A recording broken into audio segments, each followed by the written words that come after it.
Hello student. आज हम महाकाव्यकालीन भारतीय इतिहास भाग 2 का अध्ययन करेंगे। पिछले वीडियो में हमने महाकाव्यों की रचना, उनसे संबंधित महत्वपूर्ण तथ्यों और उनके रचना काल के बारे में अध्ययन किया था। आज के वीडियो में हम महाकाव्य काल की राजनीतिक, सामाजिक, आर्थिक एवं धार्मिक स्थिति का अध्ययन करेंगे कि उस काल की आर्थिक, सामाजिक, राजनीतिक और धार्मिक स्थिति कैसी थी। तो हम शुरुआत करते हैं। पिछले वीडियो में हमने देखा था कि उत्तरवेदी काल के बाद में सूत्रकाल आता है और सूत्रकाल के बाद में महाकाव्य काल आता है। और महाकाव्य काल में जो है दो बड़े महाकाव्यों रामायण और महाभारत की रचना की गई थी और इसी कारण से जो है उस काल को महाकाव्य काल कहा जाता है।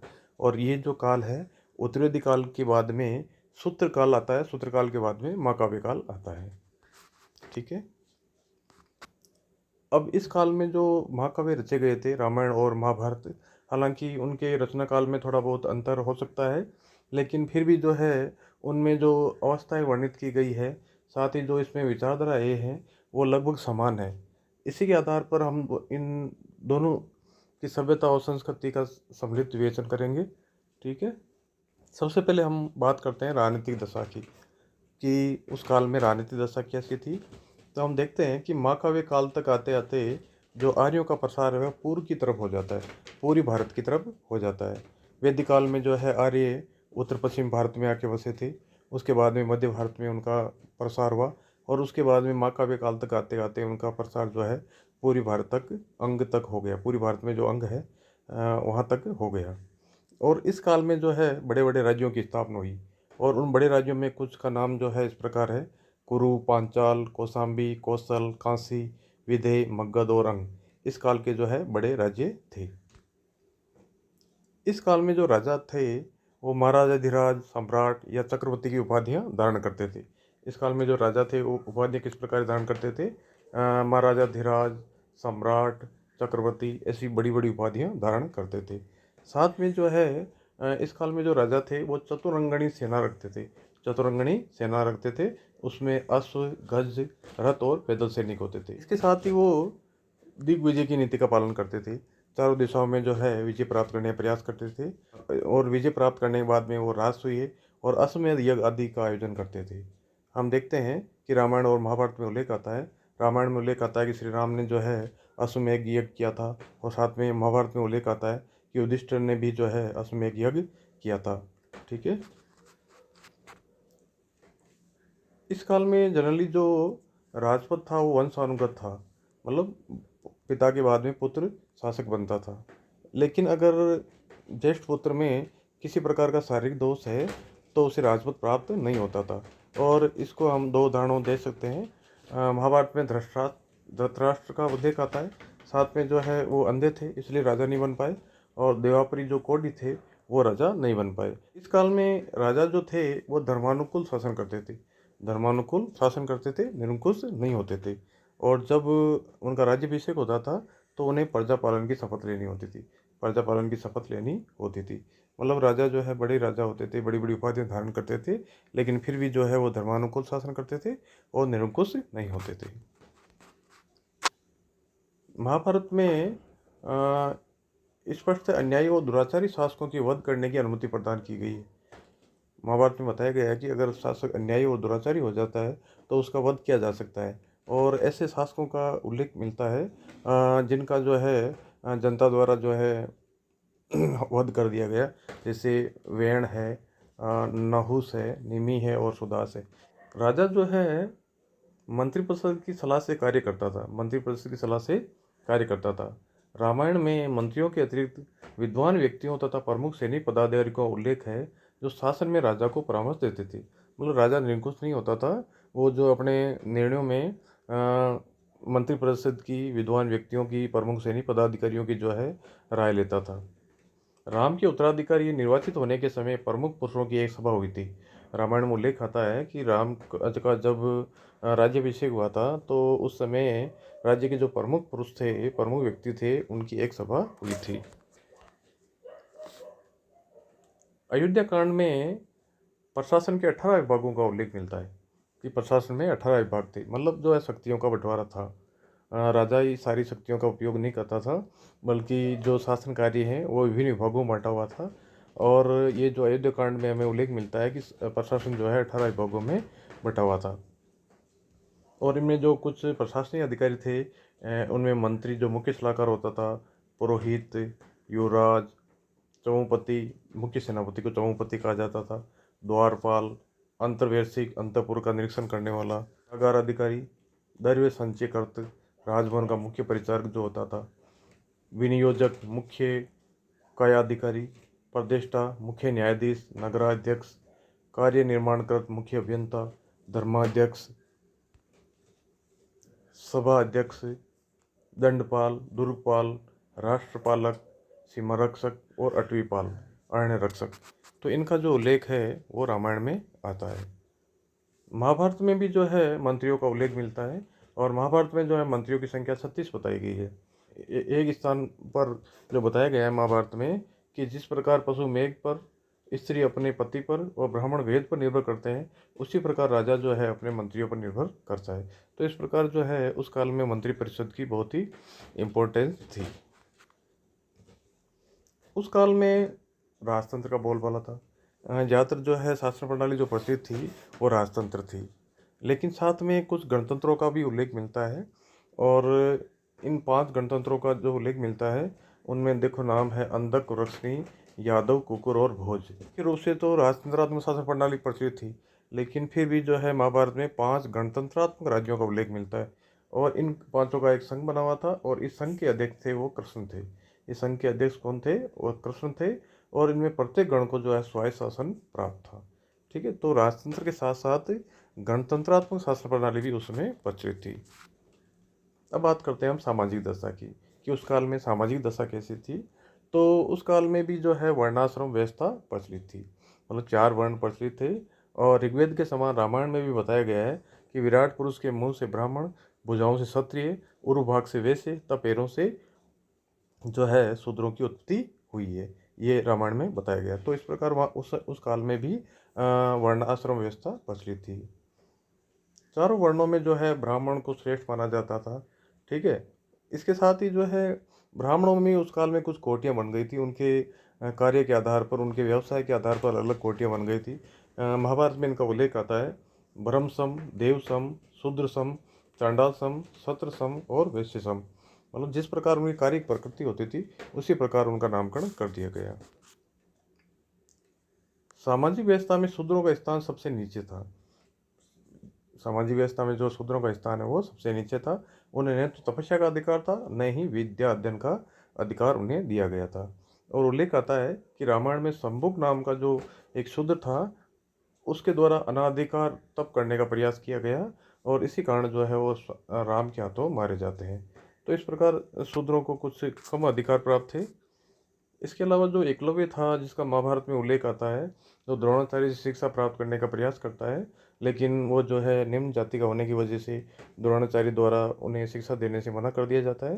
लेकिन बाद में जब अपनी लगन और निष्ठा से जो है वो स्वयं धनुर्विद्या में निपुणता प्राप्त कर लेता है, तो फिर द्रोणाचार्य द्वारा छल कपट से उसके दाएं हाथ का अंगूठा कटवा लिया जाता है। तो इस प्रकार शूद्रों को हे दृष्टि से देखा जाता था। लेकिन फिर भी जो है शूद्रों की कुछ अच्छी स्थिति के उल्लेख भी उस काल में मिलते हैं। शांति पर्व में जो है जोर देकर कहा गया है कि शूद्र सेवकों के भरण पोषण करना द्विज का कर्तव्य है। जो द्विज है, ब्राह्मण, क्षत्रिय और वैश्य, उनका कर्तव्य है कि वो जो है शूद्र सेवकों का भरण पोषण करे।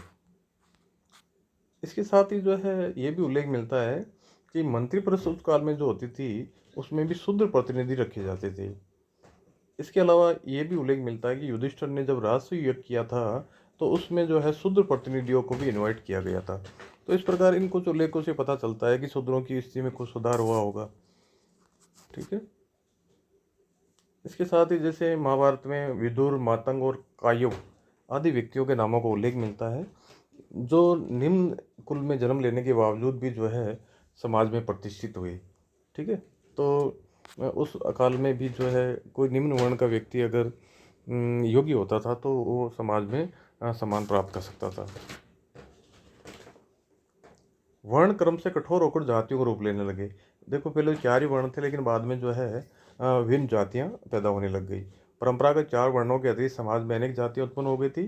रामायण में यवन और शकों का उल्लेख है और महाभारत में यवन, शक, किरात और पहलव आदि विदेशी जातियों का भी उल्लेख मिलता है। समाज में चारों आश्रमों का विधान इस युग में भी देखने को मिलता है। समाज में चारों आश्रमों का जो विधान है इस युग में भी देखने को मिलता है। मतलब चारों आश्रमों का जनरली पालन किया जाता था और शांति पर्व में चारों आश्रमों को जो है ब्रह्मलोक में पहुंचने का मार्ग में 4 सोपान बताए गए हैं। ठीक है, ब्रह्मलोक को पहुंचने के 4 सोपान किसको बताए गए हैं? 4 आश्रमों को। समाज में चारों आश्रमों में गृहस्थ आश्रम को श्रेष्ठ माना गया है महाभारत में भी। अब थोड़ी स्त्रियों की दशा के बारे में चर्चा कर लेते हैं। देखो, उस काल में जो महाकाव्य काल में है, वैदिक काल की जो अपेक्षा है स्त्रियों की स्थिति में गिरावट आ गई थी। लेकिन फिर भी जो है कुछ उनकी अच्छी स्थिति के भी उदाहरण मिलते हैं।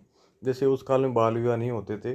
जनरली हम देखते हैं कि सीता और जो राम के दूसरे जो भाई थे उनकी जो पत्नियां थी, जो द्रौपदी थी, उनका जो है विवाह मतलब जो है युवा होने के बाद ही हुआ था। रामायण में कौशल्या और तारा को मंत्रविद कहा गया है। रामायण में जो है कौशल्या और तारा को क्या कहा गया है? मंत्रविद कहा गया है, मतलब मंत्रों को जानने वाली बताया गया है। तो जब उनको शिक्षा का अधिकार था तभी तो जो है वो मंत्रों को जानती थी। अत्रेय वेदांत का अध्ययन करते हुए सीता को संध्या करते हुए दिखाई गई है। अत्रेय को जो वेदांत का अध्ययन करते हुए और सीता को संध्या करते हुए दिखाया गया है। महाभारत में द्रौपदी को पंडिता कहा गया है। द्रौपदी को पंडिता कहा गया है, मतलब विद्वान कहा गया है, विदुषी कहा गया है। वह युधिष्ठिर तथा भीष्म से धर्म एवं नैतिकता के ऊपर वार्तालाप करती है। महाभारत में स्त्री को धर्म, अर्थ और काम का मूल बताया गया है। अनुशासन पर्व में कहा गया है कि स्त्रियों की समृद्धि की देवी है, अतः समृद्धि चाहने वाले व्यक्ति को उनका सम्मान करना चाहिए। तो इस प्रकार इन कुछ उदाहरणों से पता चलता है कि स्त्रियों की अच्छी स्थिति थी। समाज में बहुविवाह तथा अंतरजातीय विवाह प्रचलित थे। बहुविवाह और अंतरजातीय विवाह प्रचलित थे। उस कुल के जो लोग हैं वो अनेक पत्नियां रखते थे। क्षत्रिय कुलों में स्वयंवर प्रथा प्रचलित थी। ठीक है, द्रौपदी का भी जो स्वयंवर हुआ था, सीता का भी स्वयंवर हुआ था। नियोग की प्रथा भी प्रचलित थी, जिसके पति जो है नपुंसक अथवा रुग्ण होते थे, तो जो पत्नी है वो पर पुरुष के साथ जो संपर्क करके संतानोत्पत्ति कर सकती थी। तो उस काल में नियोग प्रथा भी प्रचलित थी। महाभारत में सती प्रथा का भी उदाहरण मिलता है। जैसे माद्री अपने पति पांडु के साथ सती हो गई थी। कुछ उदाहरण मिलते हैं सती प्रथा के, लेकिन ये जो है सर्वमान्य प्रथा उसमें नहीं थी, क्योंकि इस प्रकार के उदाहरण मिलते हैं जैसे अभिमन्यु, घटोत्कच और द्रोण की जो पत्नी है उनके साथ में सती नहीं हुई थी। हजारों यादव विधवाओं का जो है उल्लेख मिलता है जो अर्जुन के साथ हस्तिनापुर आ गई थी, मतलब वो सती नहीं हुई थी। उस काल में जो कुछ इस प्रकार की प्रथाएं प्रचलित हो गई थी, सती प्रथा जैसे, उसका कारण ये माना जाता है कि उस काल में शक से स्त्रियों का आक्रमण बढ़ गया था, इसलिए जो है सती प्रथा का प्रचार प्रसार ज़्यादा हो गया था। इसके साथ ही जो है पर्दा प्रथा का भी उल्लेख मिलता है। पर्दा प्रथा का भी उल्लेख मिलता है और इसका भी एक कारण विदेशी आक्रमण को माना जाता है। समाज में वेश्याओं का भी उल्लेख मिलता है। ठीक है, तो उस काल में वेश्य प्रथा भी प्रचलित थी। अब बात करते हैं हम आर्थिक दशा कि उस काल में आर्थिक दशा कैसी थी। तो उस काल में जो आर्थिक दशा थी वो जो है मुख्य रूप से कृषि और पशुपालन पर आधारित थी। कृषि और पशुपालन पर आधारित थी। कृषि हल द्वारा होती थी और जिसे बैलों द्वारा खींचा जाता था। रामायण में राजा जनक को और महाभारत में युधिष्ठिर को हल के चलाते हुए दिखाया गया है। इससे कृषि के महत्व का पता चलता है। सिंचाई के लिए जो है अधिकतर वर्षा पर ही जो है निर्भर रहना पड़ता था, लेकिन साथ में कुछ सिंचाई की भी व्यवस्था थी। छोटी नहरें वगैरह होती थी जिन्हें कुल्य कहा जाता था, उनका भी उल्लेख मिलता है। राज्य कृषि की उन्नति की ओर विशेष ध्यान देता था। कृषि में उत्पन्न होने वाली जो प्रमुख फसलें थी वो गेहूँ, जौ, उड़द, चना, तिल आदि थी। पशुओं में गाय, बैल, हाथी, घोड़ा आदि प्रमुख थे। पशुओं की देखरेख के लिए गोपाध्यक्ष होता था। पशुओं की देखरेख के लिए एक अधिकारी होता था राज्य की ओर से, उसका नाम क्या था? गोपाध्यक्ष। कृषि और पशुपालन के साथ साथ व्यवसाय और व्यापार का भी मतलब अच्छा स्तर था उस काल में। महाभारत में अनेक व्यवसायियों का उल्लेख मिलता है जो विभिन्न स्थानों पर श्रेणियां बनाकर रहते थे। विभिन्न स्थानों पर वो संगठित होकर श्रेणियां बनाकर रहते थे। रामायण में यवद्वीप और स्वर्णद्वीप का उल्लेख आता है, जहाँ व्यापार के प्रसंग में भारतीय जाया करते थे। मतलब व्यापार करने के लिए वो यवद्वीप और स्वर्णद्वीप क्षेत्र में भी जाते थे। रामायण में ऐसा उल्लेख है। महाभारत में भी समुद्री यात्राओं, द्वीपों, जलपोतों आदि का उल्लेख मिलता है, जिससे ज्ञात होता है कि उस समय समुद्री व्यापार जो है उन्नति पर था। ठीक है। कंबोज, गांधार, सिंध, प्राग ज्योतिष, विंध्य प्रदेश, चीन तथा बालिक आदि देशों से व्यापार होता था, तो अनेक वस्तुएं मंगाई जाती थी। मतलब विदेश व्यापार उन्नति की पर था। कंबोज तथा वहालिक उत्तम घोड़ों के लिए विख्यात है। उसमें कंबोज जो वहालिक या वहालिक जो है आपके उत्तम घोड़ों के लिए विख्यात है। उस काल के जो कुछ प्रमुख व्यवसाय थे वो स्वर्णकार के, लोहकार की, बढ़ई, खनक, कुंभकार, चर्मकार, रजक, सोडिने, तंतुवाय, कंबलकार, वेद, मालाकार, नापित आदि का जो है कुछ उल्लेख मिलता है उस काल में। अनेक व्यवसाय अपने शिल्पों में निपुणता प्राप्त कर चुके थे। हाथीदार, स्वर्ण, मणि तथा विविध रत्नों से सुंदर आभूषण भी बनाए जाते थे। अब बात करते हैं हम धार्मिक दशा की। उस काल में जो है धार्मिक दशा के बारे में जानते हैं हम। उस काल में जो धर्म का जो स्वरूप था वो वैदिक कालीन और उत्तरकालीन धर्म से थोड़ा भिन्न था। इस काल का धर्म जो न तो कर्मकांड प्रधान था और न ही जो है ज्ञान प्रधान था, बल्कि एक लोक धर्म की तरह वो था, जिसका सर्वसाधारण द्वारा आसानी से पालन किया जा सकता था। पुराने जो वैदिक देवता थे अब वो लुप्त प्राय हो गए थे। अब उनकी मान्यता नहीं रही और उनके स्थान पर जो है नए देवता पैदा हो गए, जिनमें विष्णु, शिव, गणेश, पार्वती, दुर्गा जो का नाम जो है महत्वपूर्ण थे। ब्रह्मा, विष्णु, महेश को जो है उस काल में त्रिमूर्ति मान लिया गया और उन्हें सृष्टि का कर्ता, धर्ता और संहर्ता स्वीकार कर लिया गया। बाद में जो है शिव और विष्णु ही महत्वपूर्ण रह गए। बाद में जो ब्रह्मा का जो है अस्तित्व तो लगभग समाप्त हो गया और केवल शिव और विष्णु ही महत्वपूर्ण माने जाने लगे। धर्म में अवतारवाद का और पुनर्जन्म की अवधारणाओं का जो है समावेश हुआ। हालांकि इसका पूर्ण रूप से समावेश गुप्त काल में होता है, लेकिन इस काल में जो है अवतारवाद और पुनर्जन्म की अवधारणाओं का जन्म हो गया था और कृष्ण को विष्णु का अवतार मान लिया गया था। ये धारणा प्रसिद्ध हुई कि अपने भक्तों की सहायता के लिए ईश्वर समय समय पर पृथ्वी पर मनुष्य रूप में अवतार लेते हैं। वह धर्म की स्थापना करता है, सज्जनों की रक्षा करता है और दुष्टों का विनाश करता है। महाकाव्यों में सामान्य जनता के समक्ष मोक्ष प्राप्ति का एक सरल उपाय प्रस्तुत किया। यह था भक्ति का साधन, जो सभी के लिए समान रूप से सुलभ था। मतलब महाकाव्य में जो है मोक्ष प्राप्ति के लिए साधन के रूप में किसको माना गया? भक्ति को। ठीक है। ईश्वर भक्ति से प्रसन्न होकर उपासक को सभी पापों से मुक्त कर अपनी शरण में ले लेता था। ठीक है। इसके अलावा जो है महाभारत में पांचरात्र वैष्णव धर्म का भी उल्लेख मिलता है। महाभारत में जोर देकर कहा गया है कि प्रत्येक व्यक्ति को अपनी मान्यता के अनुसार धर्म पालन की स्वतंत्रता होनी चाहिए। मतलब प्रत्येक व्यक्ति को अपने मन के अनुसार जो है धर्म का पालन करना चाहिए। तो उस प्रकार उस काल में ऐसी कोई बाध्यता नहीं थी कि आपको इसी धर्म का पालन करना होगा। भगवत गीता महाभारत के भीष्म पर्व का जो है अंश है।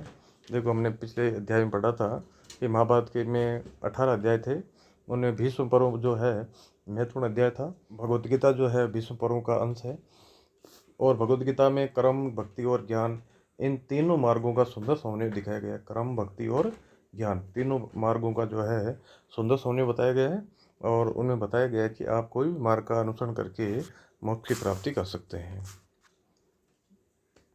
भक्ति के महत्व को बताते हुए कृष्ण स्वयं कहते हैं कि सभी धर्मों को छोड़कर केवल मेरी ही शरण में आओ, मैं तुम्हें सभी पापों से मुक्त कर दूंगा, शोक मत करो। तो इस प्रकार जो है इसके भगवत गीता में कृष्ण कहते हैं कि आप भक्ति के माध्यम से आप मेरी शरण में आ सकते हैं और सब पापों से आपको मुक्ति मिल जाएगी। रामायण और महाभारत में अनेक वैदिक यज्ञों का भी उल्लेख मिलता है, लेकिन वो इस काल के जो यज्ञ थे वो ज़्यादा हिंसा प्रधान नहीं थे। इसके अतिरिक्त महाकाव्य में सत्य, अहिंसा, सदाचार, तप और त्याग आदि के पालन का उपदेश दिया गया है। तो इस प्रकार आज की वीडियो में हमने महाकाव्यकालीन सामाजिक, आर्थिक, राजनीतिक एवं धार्मिक दशा के बारे में अध्ययन किया है। मैं आशा करता हूँ आपको समझ में आया होगा। धन्यवाद।